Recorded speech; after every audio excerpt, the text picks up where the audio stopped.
You have been lied to. From the moment you were born, the world has fed you a single, sweet poison. They told you to follow your dreams. They told you that if you visualize success, the universe will give it to you. They told you that life is supposed to be a beautiful journey. But then, reality hits. You lose the job you thought was your destiny. The person you swore to love forever walks out the door. You work hard for 10 years only to end up broke and alone. And in that moment of crushing defeat, you sigh and you say the most bitter sentence a human being can speak. Life is not like a dream. If you have ever said that, you are in danger. Not because you failed, but because you are misunderstanding the very nature of reality. The reason you are suffering right now isn't because life is cruel, it's because your map of reality is wrong. Today, we are going to burn that map. We are going to dissect why your dreams are actually ruining your life, and I'm going to show you how to rebuild a mind that is unbreakable. Let's start with some cold, hard psychology. Why does that phrase, "life is not like a dream," hurt so much?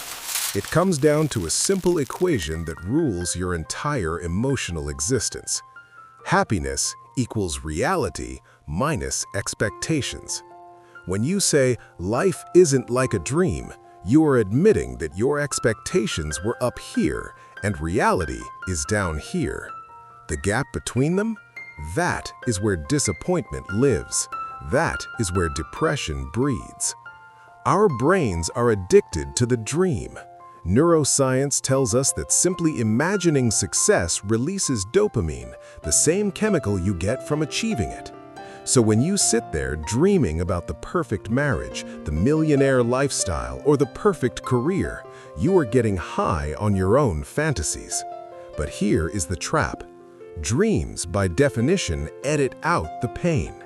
In your dream of being a CEO, you see the money and the respect. You edit out the ulcers, the lawsuits, and the sleepless nights. In your dream of true love, you see the romance. You edit out the boredom, the arguments, and the aging. So when reality arrives, messy, chaotic, and unedited, you feel cheated. You feel like life has betrayed you. But life didn't betray you. You betrayed yourself by believing in a trailer that didn't match the movie. Let me tell you a story about why optimism can actually kill you. This is the story of Admiral James Stockdale. During the Vietnam War, Stockdale was captured and held as a prisoner of war for 8 years. He was tortured, he was isolated, he had no rights, no release date, no hope. Years later, after he survived and returned home, a researcher asked him, who were the ones who didn't make it out? Who were the ones who died in the prison camps? Stockdale answered immediately, "Oh, that's easy. The optimists." Wait, the optimists? Stockdale explained, the optimists were the ones who said, "We're going to be out by Christmas," and Christmas would come and Christmas would go. Then they'd say, "We're going to be out by Easter," and Easter would come and Easter would go. And then Thanksgiving, and then it would be Christmas again. And eventually, they died of a broken heart. Do you see what happened? They were living in a dream. They attached their survival to a fantasy outcome. When reality refused to align with their dream, their spirit shattered. Stockdale, on the other hand, survived because he embraced a different mindset. He accepted the brutal reality of his situation, that he might be there for years, while never losing the faith that he would prevail in the end. This is known as the Stockdale Paradox. Most of us are like the optimists in that prison camp. By 30, I'll be rich. By next year, I'll be married. And when the deadline passes, we break.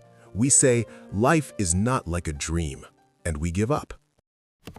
Let's go deeper with an analogy that simplifies everything. I want you to imagine life as a box of crayons.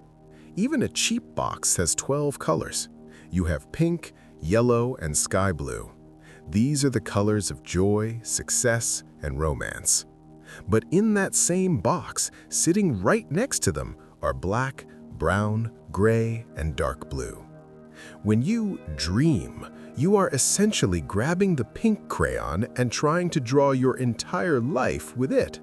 You reject the black, you ignore the gray. You tell yourself, my picture will only be bright colors. But what happens when you try to draw a masterpiece with only pink? It looks flat, it looks fake, it has no depth. In art, you need shadows to define the light. You need the dark lines to give structure to the beautiful forms. Life works the same way. The black crayon represents failure. The gray crayon represents boredom. The brown crayon represents loss and grief. These are not mistakes in the manufacturing of the box. They are part of the set. The moment you say, life is not like a dream, you are really just realizing that the box has more than one color. You are shocked that the black crayon exists. But why? It was there the whole time. The failure, the stress, the heartbreak, they weren't bugs in the system. They were features. So, does this mean you shouldn't hope? Does this mean you should become a cynic who expects the worst? No, that is just another form of weakness. But you must understand that hope without a grounding in reality makes you fragile. People who demand that life be a dream suffer 10 times more than people who accept life as it is. Look at relationships. The person who enters a marriage thinking it will be a Disney movie is the first one to file for divorce when the black crayon moments happen. When the arguments start, they panic. They think, something is wrong, this isn't the dream, so they quit. Compare that to the person who enters marriage knowing that black and gray are part of the deal. When the hard times come, they don't panic, they simply switch crayons. They say, we are in a dark phase, let's draw through this. They survive. The dreamer dies. So, how do we fix this? How do we stop being the fragile dreamer and start being the unbreakable realist? The ancient Stoics had a term for this, amor fati. It means love of fate. It doesn't mean tolerating your fate, it means loving it. It means looking at the box of crayons, seeing the black and the gray, and saying, I will use these too. I will make art with these too. When you lose that job, don't scream, this shouldn't be happening. Instead, say, this is a dark color. I will use it to draw resilience. When your heart is broken, don't say, my life is over. Say, this is a deep shadow. I will use it to add depth to my character.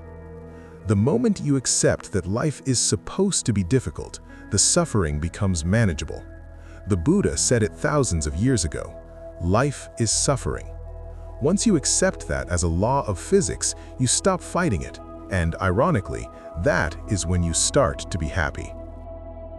So, the next time you catch yourself sighing, life is not like a dream, I want you to stop, take a breath, and correct yourself. Say this instead, life is not a dream. Life is reality, and I am strong enough to handle reality. Throw away the picture that is only drawn in pink. Pick up the whole box. Use every color. The dark moments are going to draw the outlines of the strongest version of you. I want to hear from you.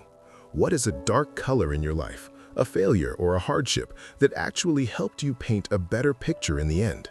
Tell me your story in the comments below. I read them, and I want to know how you survived. And if you want to understand how to control your emotions even further, make sure you subscribe and click the bell. We are building a community of realists here, not dreamers. See you in the next video.